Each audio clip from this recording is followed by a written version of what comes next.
to the YouTube audience. Good morning, everyone. Welcome back to the Corridor Cast. What's up, everybody? Oh, you're ending the music, Niko? I just did a little intro thing, but my mic wasn't even next to it. Oh, I can do some more later.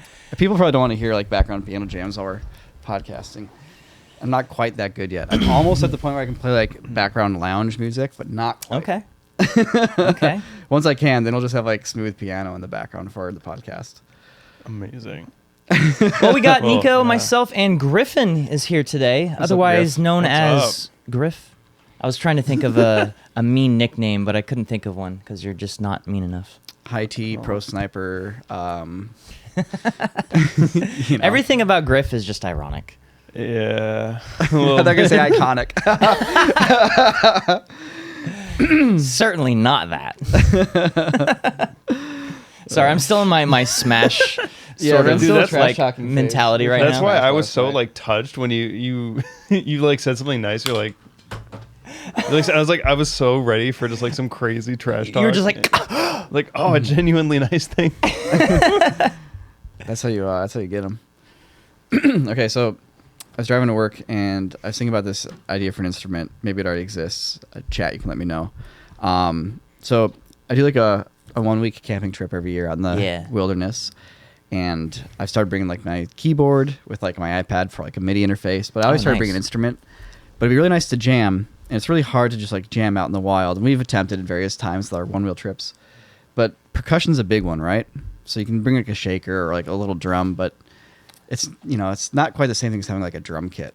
But wouldn't it be cool to have a pad that you could stick on a rock or a chair or whatever, and another pad, one for each hand, and a little button under each foot, so you could just finger tap drums as if your right hand was just hitting a hi-hat and your left hand was hitting a snare, and you just tap your feet for your bass drum and your hi-hat opening and shutting. So just basically, it's almost like playing air drums, except you just have little tiny piezo MIDI controller pads, and you just have them all on a wire. You can stick them to rocks or trees. It's basically can you make a drum kit out of playing cars on your steering wheel and middle dashboard arm thing? So, I mean, I'm familiar with the drum pads that Christian is pulling up right now, where it's it's a big array of just square little pads. Yeah, Is this your time to go, Griff? The thing is, it can't be a little box. It has to truly be something on wires that you can stick to things or spread out. All right, so you're not sitting there typing on a keyboard, but if your hand's resting on a chair or a bench and your left hand's on the bench and your foot cause the thing is these don't have pedals, right? You got drummers use their feet. I need to have hi-hat controls under my left foot and bass drum under my right foot. So you want a decased drum pad? Yeah, I want a deconstructed drum kit that you can just and you play with your hands. You could maybe play with chopsticks or something like that. No, that's what you need is the top left there. Yeah, one of those things. You're not streaming this, are you? I will be. Yeah, and I want to. Yeah, an Amazon finger drum novelty kit. No, yeah, basically something where it lets you use your hands and your feet, kind of like you do on a drum kit, but you don't need the drum kit. It's being able to tap my right foot on the ground, on a button or a little pedal or something, but just being able to tap my right foot to get a kick, and being able to lift my left foot to get a hi-hat, psst, open sound, and then just finger pads that can go on, and just have one for a hi-hat, one for a snare, and maybe another one for a crash or toms or something like that. And you just be out in the wilderness just tapping these little electronic just pads. somebody's jamming on a little camp guitar, and somebody else is basically just playing lap drums, but right. you have little triggers under what you're hitting with your hands, so it goes whoops, whoops, whoops, and you're playing the instruments. Sure. I don't know if that exists. I feel it'd be really easy to make. I could be wrong. But I feel it's just a couple different piezo sensor pads or something that can measure the intensity of how hard they're hit, and you just run them into a little Arduino or computer that then turns it into a MIDI signal, and that's it.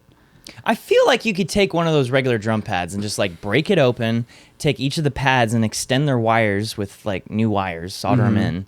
Because I doubt you'd be able to do it wirelessly, because that'd be a lot of processing and perhaps lag. I don't think you'd want to do it wirelessly, because percussion needs to be instant. Exactly. Yeah, lag free for sure.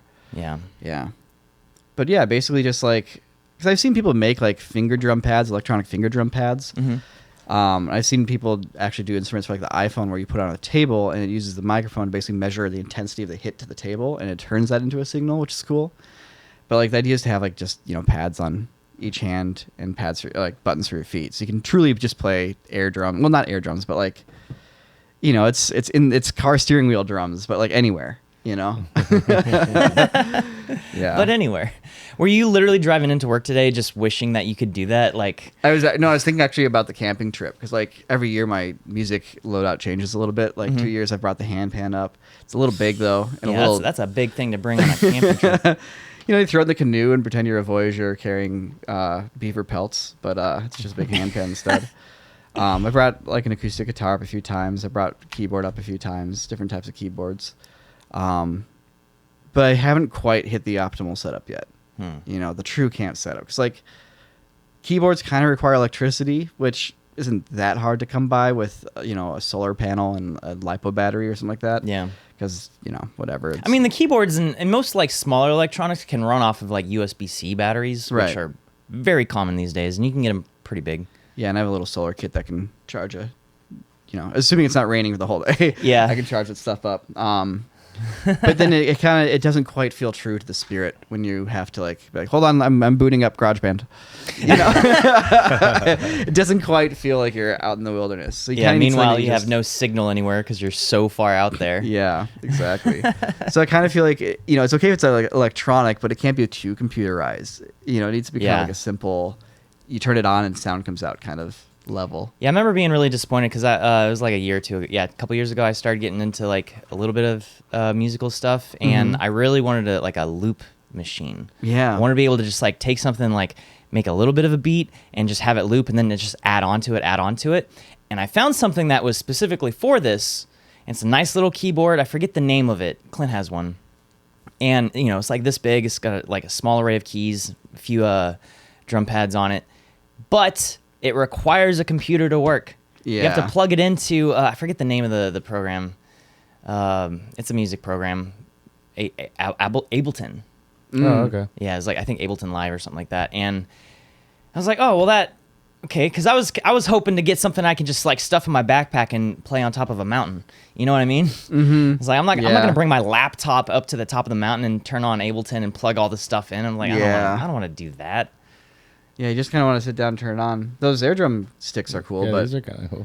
But there's no bass pedals. Once again, it says double. Oh, there! Oh, look at that. It's these are for your feet, I guess. Oh, maybe they do have it. Ooh, this sounds like something. Pocket Drum 2 Max. Does it exist? Aero Band. That's what somebody said check that on out. the chat. Because that could basically be. That's air drumming right there with a couple of things. I don't know how. I do kind of like hitting something with my fingers. That would be my ideal, is like still something that you can like smack with your hand. But this is pretty close, so I'm gonna check it out. I'm not gonna judge it too hard until I spend some more time on it. OP1. Don't you have an OP1? Or does Sam have Sam an OP1? does. The OP1's cool, but the OP1's like very sequency. It's like very like program it in. Right.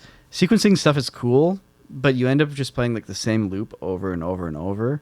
It also ends up being like really like 1, 2, 3, 4, 1, 2, 3, 4, which is, there's more to that than in music, more than that in music. So, it's nice to be able to just like play something with other people live, like through a song.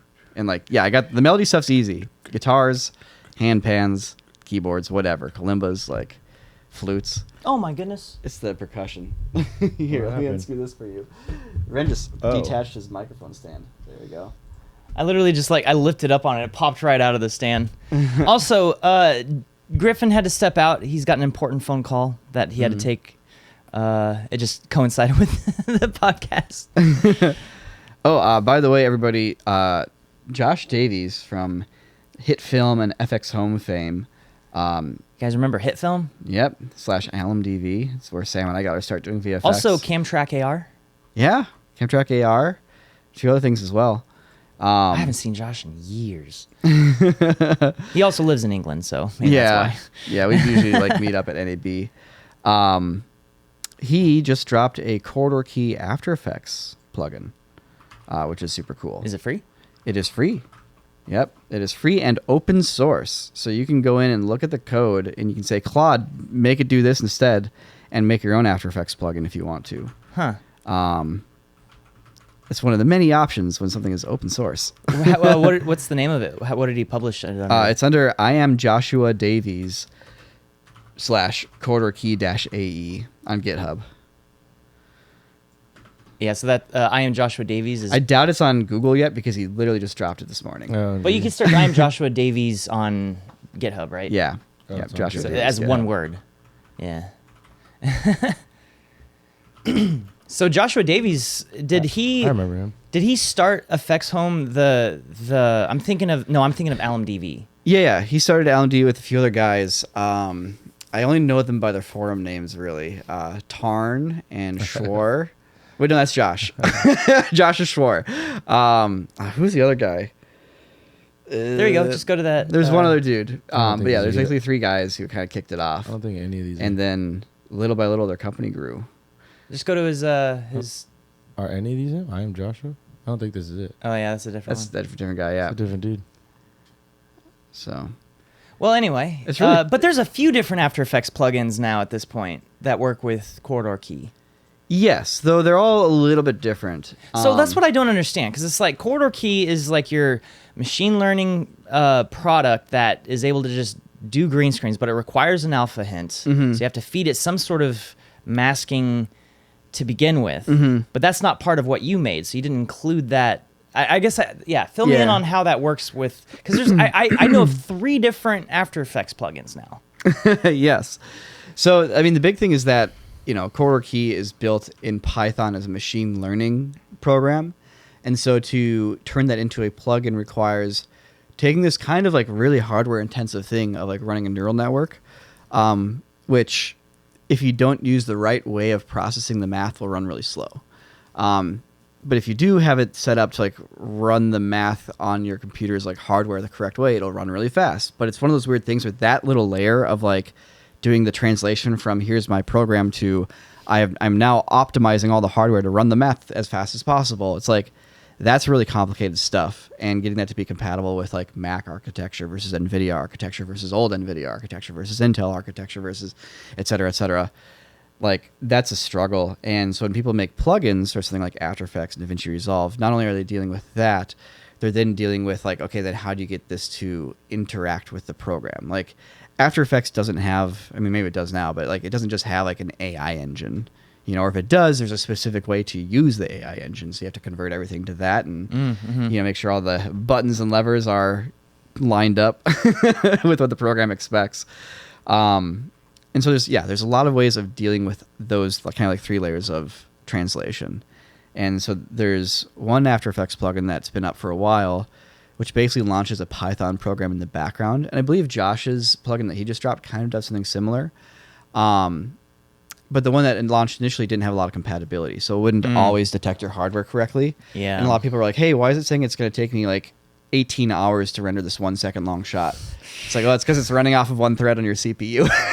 As opposed to like a 1,000 thousand yeah. simultaneous threads on a GPU. Yep.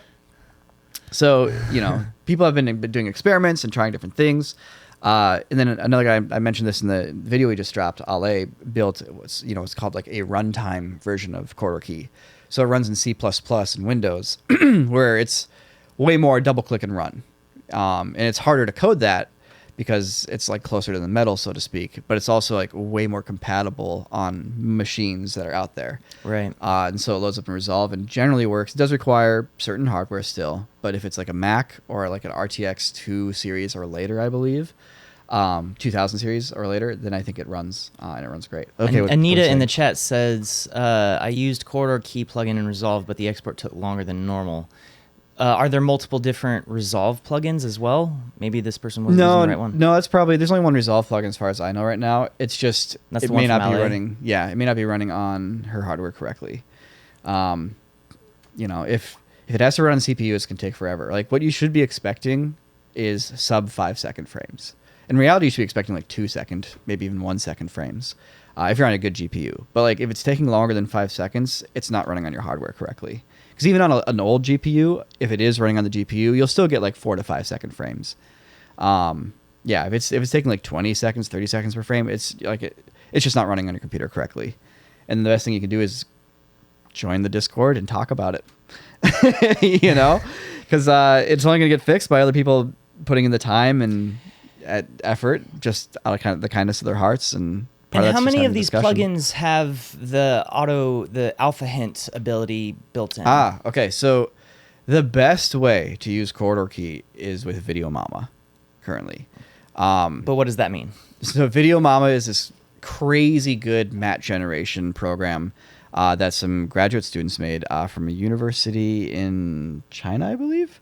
Or it's the University of Washington. I actually can't remember. It's one of the two. The University of China. No, I mean, Or it's more Washington. specific. Like, yeah, there's. I go to the University of America. I vaguely remember being like Washington University, but it was actually like in conjunction with like a Beijing university. I can't remember. Sure. I'm sorry. These guys deserve more credit. You give them a star on their GitHub page. But what they take kind of like what I have here. They take an alpha hint, but it's just a segment anything alpha hint. So it's like a very crude black and white alpha hint, kind of like what Magic Mask is on default in DaVinci Resolve. That's literally the same thing, segment anything. And it takes that and uses that as a guide for Video Mama to then generate the nicest AI matte you've ever seen. And it's very controllable. It's not just like it doesn't have to like recognize the person. As long as your segment anything mask or whatever you're giving it, it can be any alpha hint, right? It just has to be a crude black and white mask. Whatever you're highlighting there will come through and it looks great. So it gives you a ton of control as an artist. The problem with all this other AI rotoscope stuff is it only detects it if it can tell what it is. And there's 1,000 times you're going to film something on a green screen and somebody's walking in or out of a shot. Or like you film an effect blowing up and at the end of it, it's just gradients of smoke and little bits of dirt in the air. Like it's abstract. There's so much abstract imagery when you're filming stuff on a green screen that an AI that's object based is going to not understand what it's looking at. It's going to crap out on you. Or flicker. Exactly. So like Video Mama gives you that control of the alpha hint, which I think is key to something like this, and then it pulls the stuff out. But so, this is a whole separate program. yes, though, right? it's a whole separate program, but that gives you a good matte. Okay, but like I guess what I'm asking is like we're seeing all these different Corridor Key plugins come out. Yes. And they work in After Effects, they work in Resolve, they work in Nuke. But all of them require an alpha hint. Right. Is there any sort of like one-step solution? Because I have a feeling that most people who are interested in using this aren't recognizing that there's this whole other step they have to do first. Yeah, I mean, the reality is if I try to build my own alpha hint tool, I'm reinventing a wheel that's been spun 1,000 times. But like, I guess what I'm saying is there a way? Are there any of these plugins able to just include Video Mama as well? So into the same package? Easy Corridor Key does that whole graphic interface. Okay. But somebody would have to port Video Mama as a plugin to DaVinci Resolve or After Effects, etc., if you wanted to use it that way. And that's kind of one of those things where at the same time, like, you know, Blackmagic Design is pretty active with Magic Mask and making that updated as they can. And, you know, you can always pull a key also, which I've been doing. Now you run into the same issue of like, oh, if there's a green spot in your character, now you have to deal with patching that hole and all that kind of stuff. But you can just pull a key, you know, assuming you're not like shooting a garbage green screen shot. And to be clear, you could just pull a crappy key. Yeah, it doesn't have to be that's good. the nicest You can thing. erode the edges. Yeah. You can just like make a hyper a aggressive one-click. Just a simple one-click key. Just be like, okay, here's my alpha mask. This is basically it. It's pretty crappy. Normally, this is the process that we would just do professionally, and then you would just keep refining it, and then do a separate layer for the hair, a separate layer for like a bit of hyper-reflective stuff on the chest, or you know whatever, and you patch it all together, and just nudge it until it works. But now with this, the idea is that you just like you do the rough key and you feed that into Corridor Key, and then you get a final high-quality key coming out of it. Yeah, because Corridor Key is less of a matte extraction tool and much more of like an image extraction. It's going to extract your foreground image and it's going to delete the background. It's not so much that it's going to like predict the best alpha channel. So you need to guide it, you know, with the alpha hint. But if you're like, I'm not even going to guide it, I'm just going to give you the best alpha hint that's better than what you're going to generate, then Corridor Key gives you the best results. Right, Because okay. you're at that point, it's like, oh, this is fantastic. I'm just going to do some unmixing here. Let me do my thing. So, okay. Now, why would we need to use Corridor Key if you're using a really, really good matting tool? So this is one of those weird things where it's like, I'm surprised no one did the second half of Corridor Key. Everybody's been doing matting, but the problem with matting is you apply that to anything, and you're dealing with what's effectively double pre-multiplied edges on stuff, where the color of an object, of those transparent edge pixels, have been added to the background because you're getting half foreground, half background, or 10% foreground, 90% background, but those semi-transparent pixels have both colors mixed in. And so you can be like, oh, well, that pixel is supposed to be half transparent, make it 50% transparent. that hasn't done anything regarding the background color that's mixing with the pixel still. So now you have a pixel that's mixing with the background that's now being times 0.5'd, but those colors are wrong. You're adding transparency to the wrong colors. So you need to first subtract those color values of the background, and then you can multiply by the alpha to get your transparency. Now, what about the nuke professionals out there who are like, this is useless. I'm already doing this all right. Like, They are why do I probably- need this? Yeah, I mean, Like, what is like, you take your edge and like you pre-molt, then blur, then unpremult, or unpremult, then blur, then premult? Or, you would first want to, let's see. like, why would they need to use corridor key? Well, they would want to use it because it's fast. You know, it's like a professional pulling an IBK or delta key, or like, you're going to get better results in corridor key for sure. That's not the point of corridor key. The point of corridor key is to go eyedropper and done. You know, it's like, yeah, it's, and I think there's times when it'll stack up with like actual keying techniques as well. They're like high end, but you know, if you have to get like every single strand of hair, corridor key 1.0 is not going to do that for you. You know, corridor key 1.0 is going to give you Son of a Dungeon strands of hair, you know, but it's not going to give you Avatar strands of hair. Now, what about corridor key 2.0? I have no idea what corridor key 2.0 is going to be, but I strongly believe that if there's still momentum and passion behind this, that corridor key 2.0 will easily handle Avatar level strands of hair. I don't think it's a very hard problem to solve. If I was able to solve it to this point as like a coding scrub who does a lot of YouTube effects, In a like cave with a pile of scraps? yeah, just think about how good I could do if I was back at my house. Or rather, think of how good it'd be if there like other people who actually do machine learning just chimed in and were like, oh, try this architecture, try this architecture, try this architecture. And we make better data, and, you know, time goes on. Now, what use about it. the blue screen version of corridor key? That is very close to being done. Or at least we've finished a training run on it, which takes, to make an actual like full professional releasable model, is about 4 days of training. Of just training nonstop. The Yeah. computer's just crunching that whole time Yes. for 100 And hours. it probably doesn't need to be. We're probably, because the thing is, the first day was spent training the backbone, which is our, like the most important part of it. That's the part that like recognizes green screen versus foreground in the unmixing. And then the next 3 to 4 days are spent training the convolutional neural network, which does the Convolutional neural network. sharpening. It basically does the upscaling, where it looks at the original image and it looks at the 512 by 512 image prediction, and it goes, oh, but this thing's higher res and has these details, and this one's missing them, so fill them in. It's just a look at the image and add the detail back in kind of thing. It's a high pass filter, or not a high pass, but high pass filter. It's bringing back that high frequency noise, basically, high frequency detail. Now, are there any plans to like make the data set itself significantly larger and more varied? Is that part of like the whole 2.0 sort of direction, and you're hoping to leverage? I don't think it's the data set that's the issue, to be honest with you. I think the data set's fine. Oh, okay. Yeah, I mean, I'm sure there's some things missing in it, but to be honest, Like orange basketballs? like orange basketballs. But based on the results so far, I think the data set's got me covered pretty good. Like, I mean, it's been a huge question mark with like how is this going to work out for people's projects? Like, is it going to be like, it's whatever? But I'm seeing a lot of feedback of people being like, this is pretty good, and that's really reassuring. It also tells me that what I've trained on is generalized well. Like, that's the whole thing with AI models. You want them to generalize. You don't want them to just memorize the specific shots I gave it. Like, you want to be able to handle anything that it's looking at now, and it seems to be generalizing. There's a thread on the DaVinci Resolve subreddit, and it was just, you know, an organic thread that popped up where somebody was talking. They were talking about the like new AI features coming out in DaVinci Resolve, which are pretty amazing.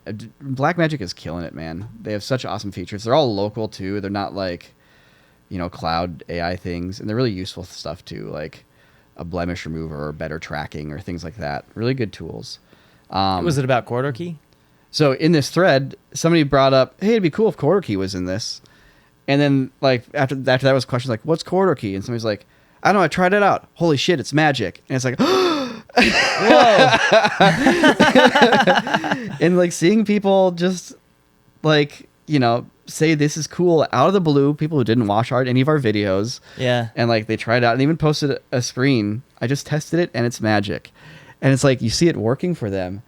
And it's like so reassuring. Man, Reddit just hates me when I use it on. Send that to Christian Yeah, while he's searching for it. if I can here.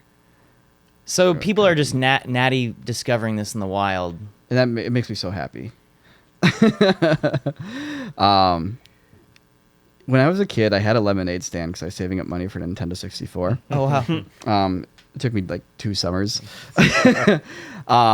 But you know, when you have a lemonade stand as a kid, people only buy the lemonade because they pity you. Sure. Yeah. They're like, oh, look at this kid hustling. I'm going to help you out, buddy. Exactly. I don't want the lemonade, though. You can keep the lemonade. I'm just going to give you money. But there was one guy who stopped, and he's like, my daughter was thirsty, and she was asking me something to drink. I saw this lemonade stand right when she asked that, and so I pulled her and got her some lemonade. So this is great.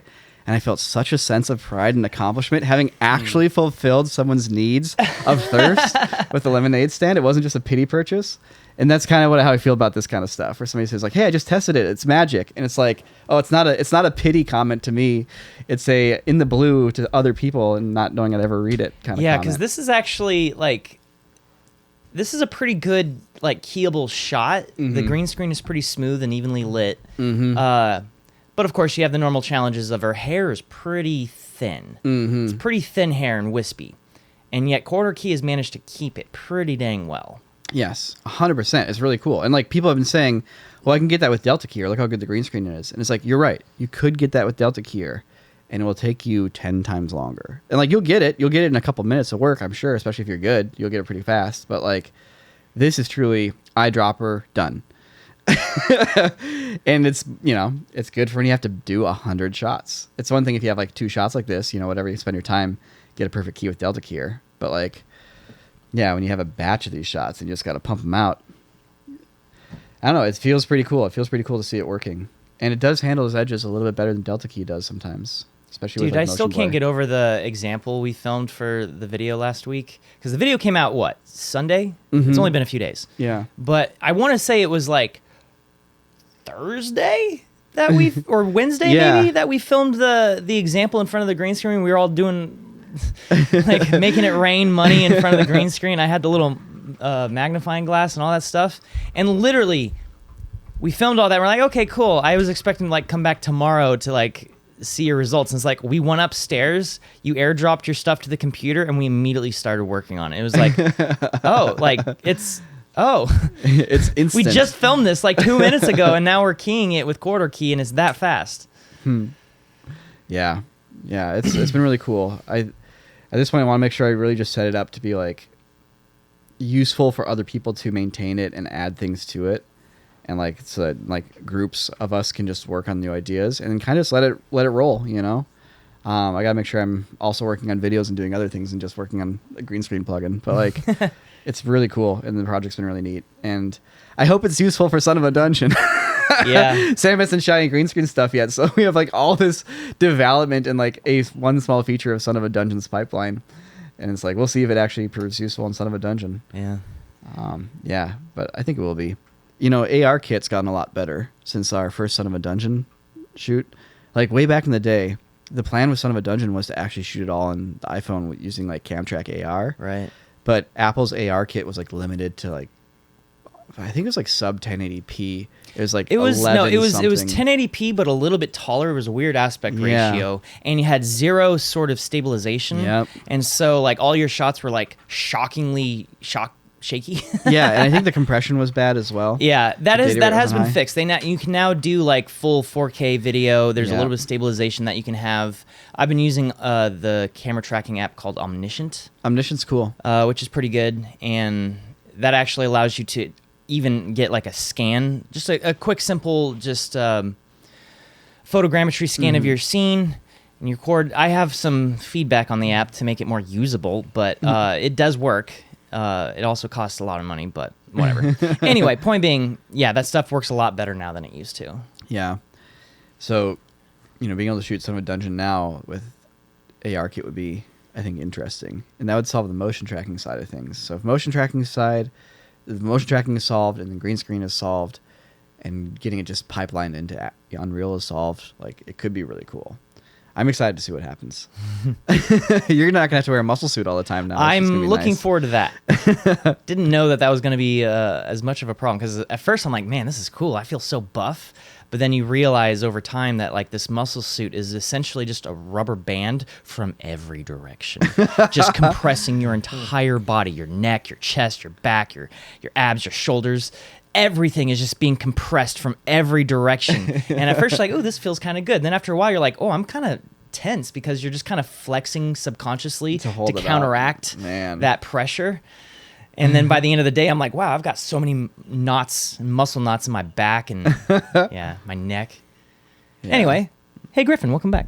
How you doing, man? Thank you for having me. Hey, I like Doing the new good. shirt design you're working on. The shirt design I'm working on? Yeah. I'm working on a shirt? Yeah. The one with the dudes on the couch? I think Nick's working on Oh, that. yeah. That was, I was. Oh, wait, you're working on that? It would start out as a collaborative thing, and then I passed it off to him, and then he's been kind of, I guess, just busting out the Adobe Illustrator. But Oh, cool. I'm glad you've been liking it. Yeah. It's cool. Yeah. We have some more VFX artist React Cinematic Universe specific merch coming. Yeah. It's very chill. It's very low key. Yeah. And so Griffin has this thing that he's been doing for the last year or so where he'll just throw his phone across the room. Oh, He'll take yeah. his phone and he'll just throw it. Because he's like, if it breaks, I'll just get a new one. If he dies, he dies. Because it's an old phone. But really, he's like, I don't want this phone to break. I want this phone to go until it dies. Well, essentially, it kind of did. It didn't quite die, but it was like put on hospice care. Yeah. And you're like, okay, it's time for a new phone. It was starting to, it was like warm all the time. It would Oh, be at no. 40%. I would like wake up and it wouldn't be done charging. Oh, no. Autocorrect was starting to like glitch out. Dude, so like warm all the time is such a bad sign. it would just start saying crazy stuff when I'd type, and I was like, oh, this, we gotta take this one behind the shed, boys. So he just got a new phone. Oh, yeah? You got Yeah. the What'd you iPhone get? 17 I got the iPhone 17 Pro Max. Oh, nice. Same one I have, actually. It was they were very persuasive about the Max at the store. Well, also, you're now Only future-proof for at $11 more. least a few years. Yeah, thank Yeah. God.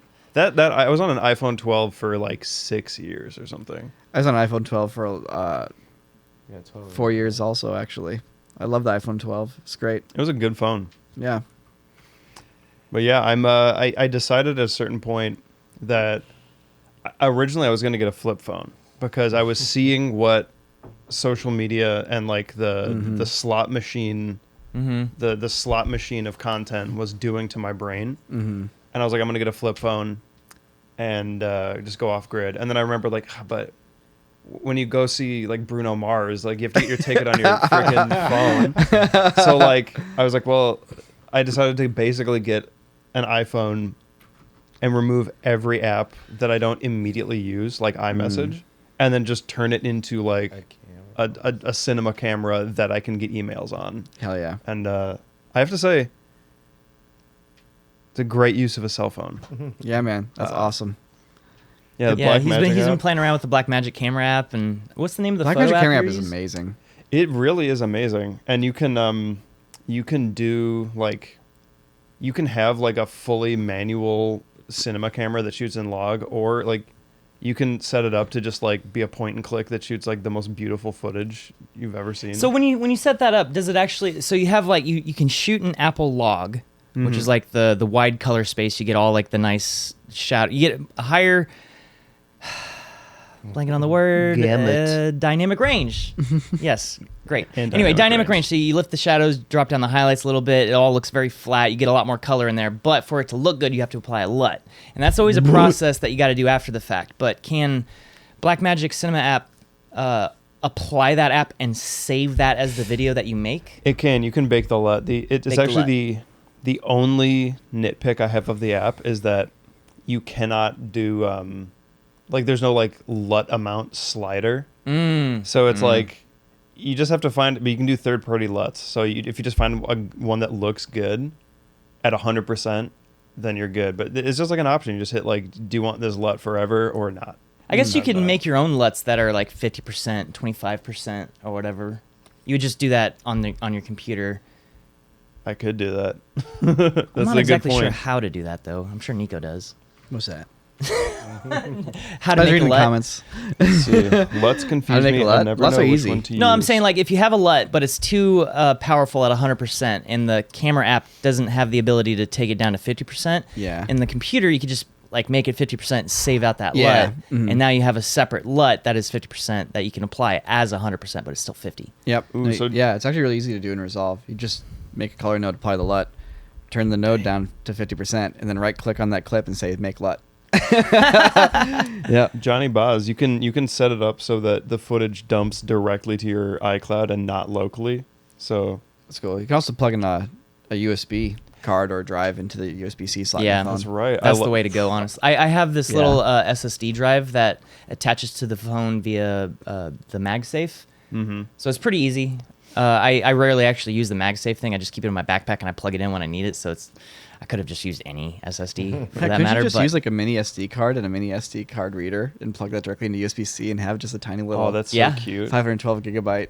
That's like those drop in videos there. where there's a it might be a- miniature kitchen and they make miniature pancakes on it. there might I be a love that. read-write speed issue with that. I'm not exactly sure, but if you have a fast enough card and reader, I assume that would work. Dude, H.265 revolution, man. Shoot your master footage in H.265. So that's what I was doing. Last summer I was using the Kino app.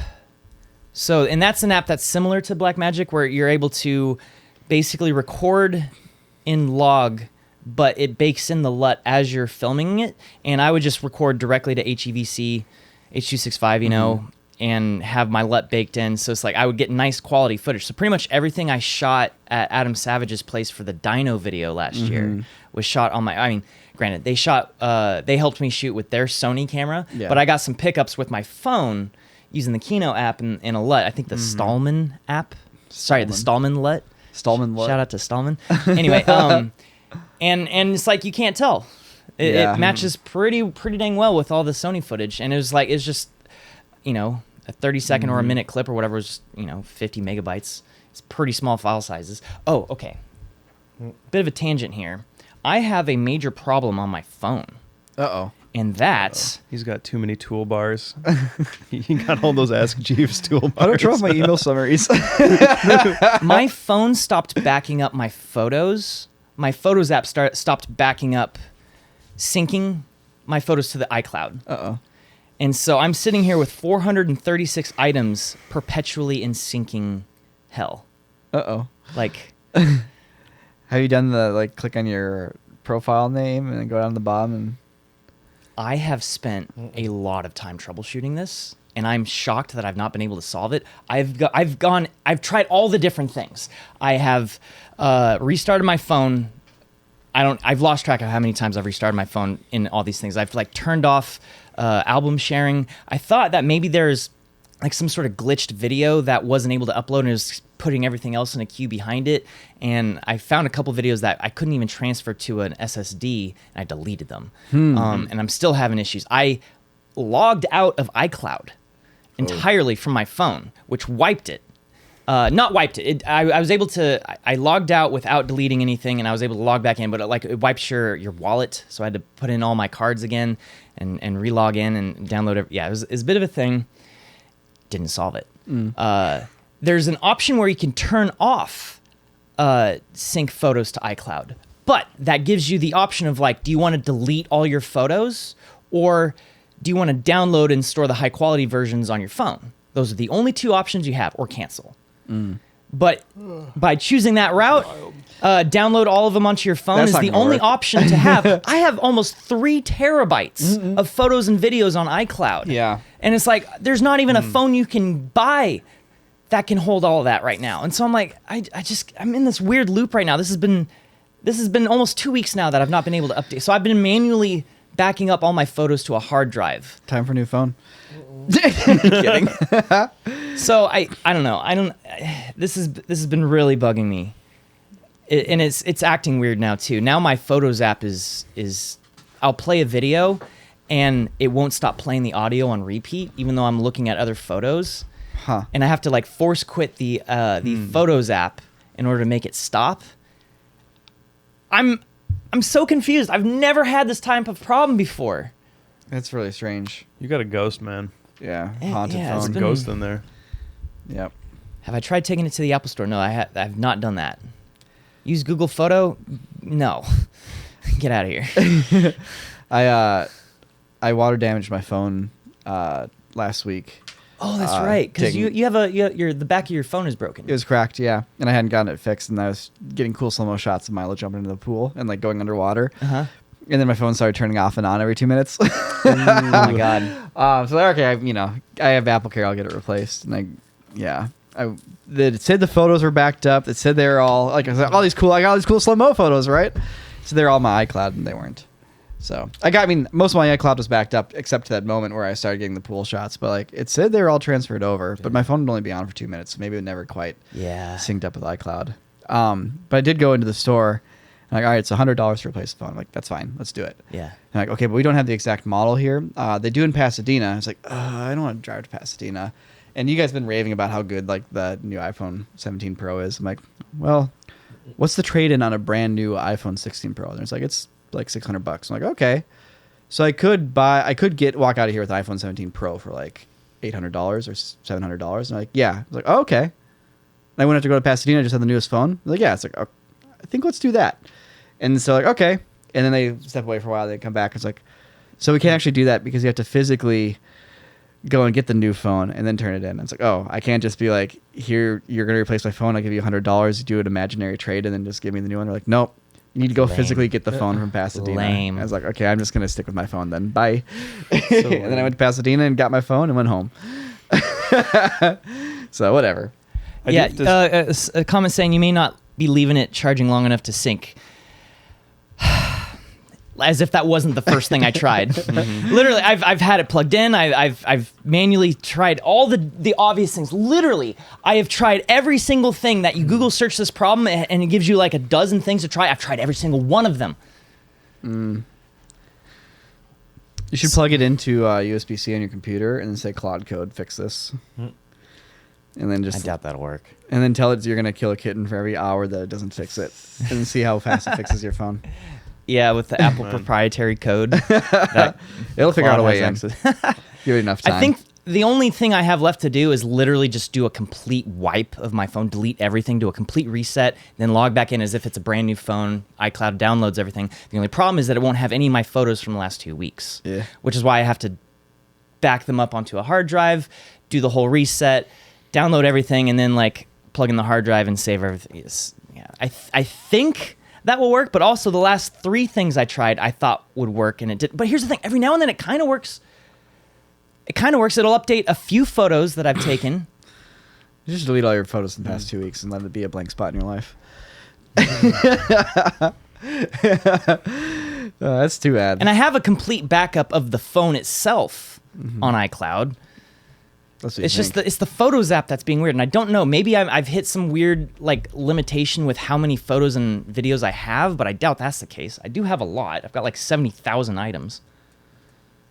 But yeah. Anyway, didn't you just get a new toy recently? A brand new thing. No. A thing that you like to do all the time. Kind of a big moment for you, since it's like your number one hobby.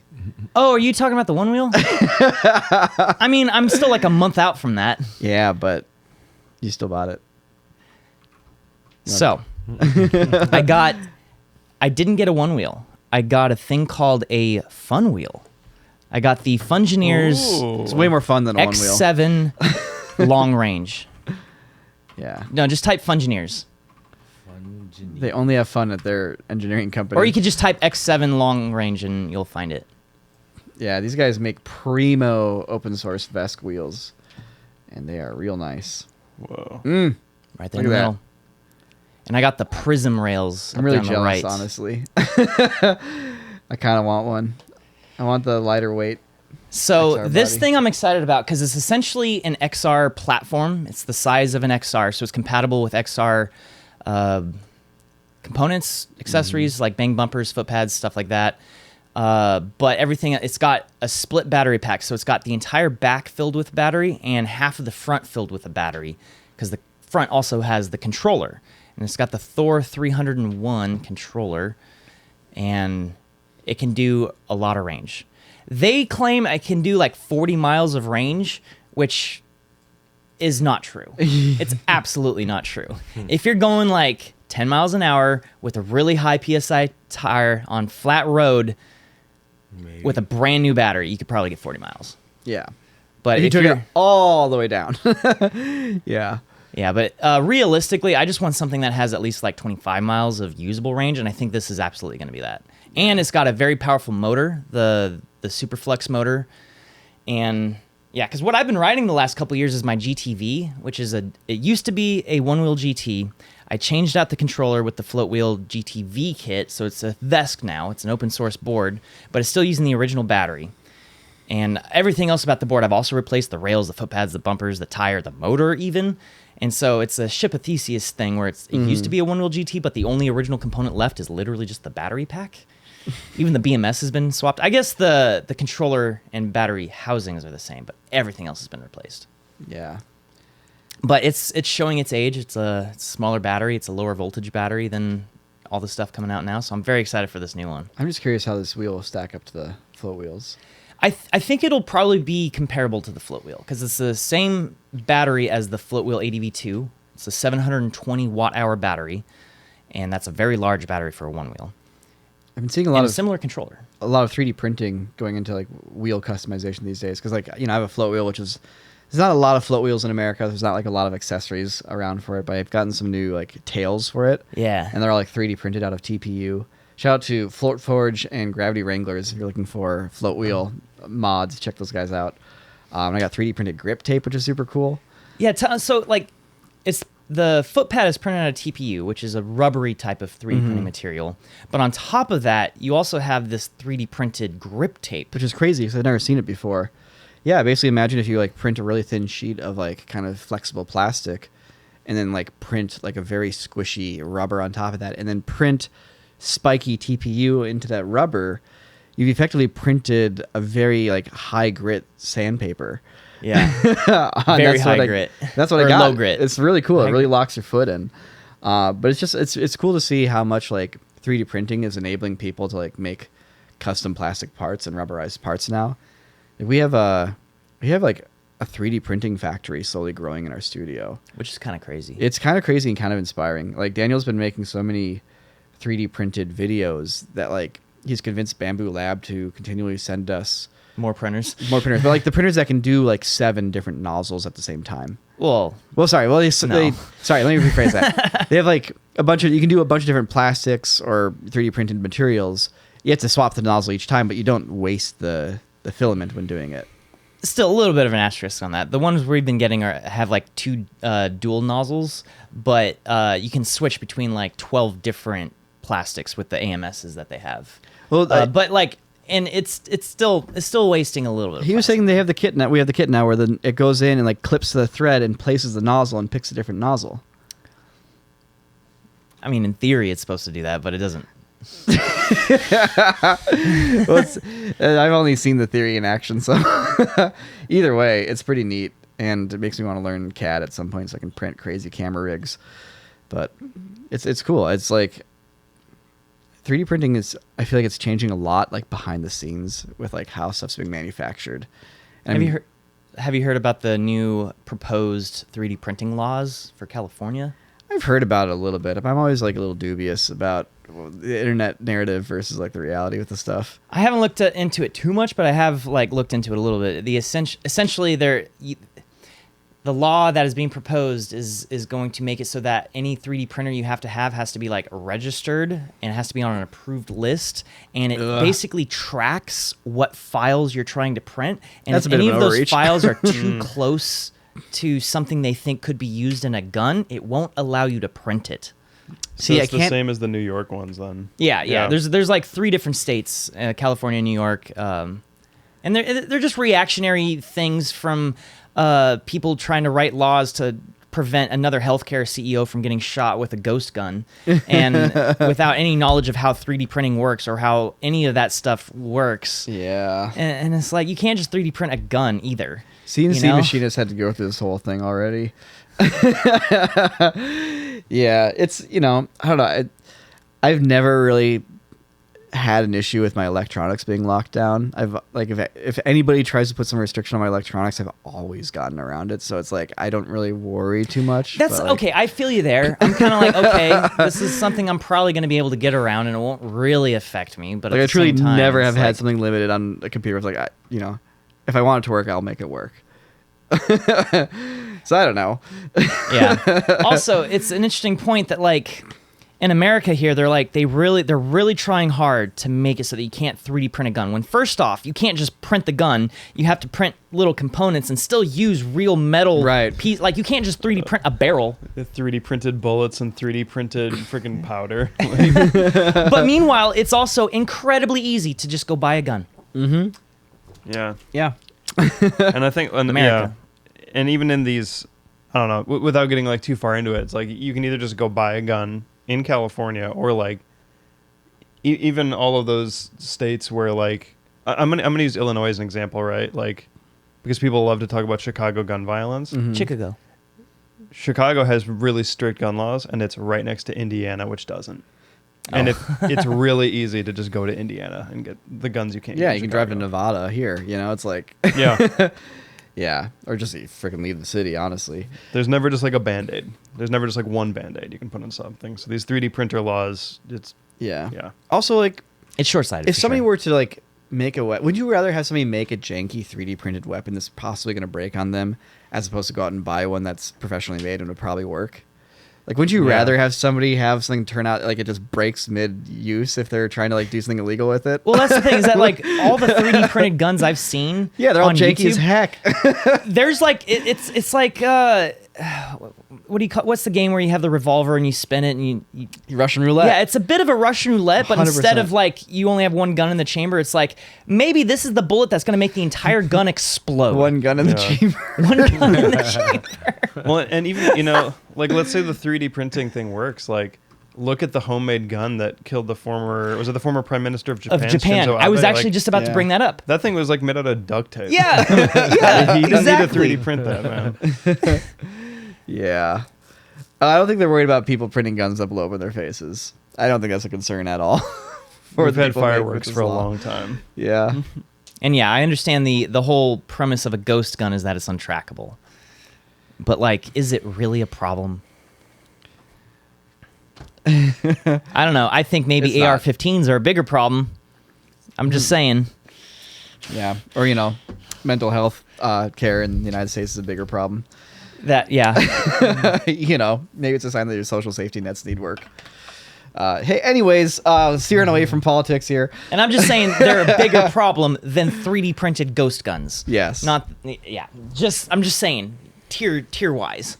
Dude, I'm all about katana control. Katana control. Sephiroth's sword is way too long. Man. Dude, I really want to get into making this LED staff because I've gotten really, really into cool fire idea. spinning. Are you going to make it so it intelligently tells when it's moved a certain amount of degrees to put up the next line of pixels?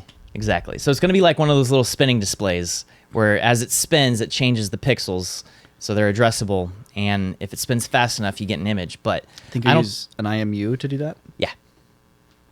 I've only done. I've been wanting to get into this more, but I've only done like preliminary research into it. I don't even know if it's something I can do because I have no experience doing any sort of LED control. But I think it should work. I think it should work. I think I you might pull it try off. to do it in like stages. I might try to just make an LED staff first because I want the entire staff to be lights. So all the batteries and controls would have to be inside of it next to the lights. I mean, honestly, get an Arduino with a battery, duct tape it to the center of a stick, and get just 2 addressable LED strips and start there, and you got yourself the staff, Yeah. Fire up Claude, get to work. That's really cool. It's a cool idea. Yeah. I really want to. I want to do more. I got my dad fire spinning this weekend. Really? Yeah, I just handed it to him. Because beforehand I taught him how to just do the rotor where you're just spinning it in place. And Heck yeah. he did it. Nice. That's cool. It's cool seeing your parents. It's always cool when people's parents visit the studio. Yeah. And you get to see like the prototypes of the person that you know. Oh my god. Yeah. Yeah, everyone's always telling me that my dad and I look identical, just 30 years apart. You guys definitely look related. I wouldn't say you look identical, but like you can very much tell he's your dad, and you can tell that your mother's your mom. Like yeah, it's interesting seeing traces of you in both of them. And your dad and Nick's dad have like a similar vibe as well. They have similar personalities. Yeah, laid back. Yeah. Yeah, kind of this like West Coast, laid back vibe. Yeah. Yeah, no, it's fun. They did a whole. They have a motorhome. They did like a 3-week road trip driving down from Seattle to here, and they just got back. And what they were surprised about, because they were expecting to stay in all these campgrounds on the way down, but they're all closed. Mostly due to the season, I think. They just haven't opened yet, like around Tahoe and stuff like that. And so they're having to stay in RV parks, which they didn't want to do.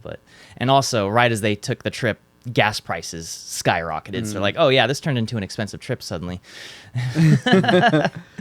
Griffin, have you been pondering any wisdoms on life lately? Who boy. Man,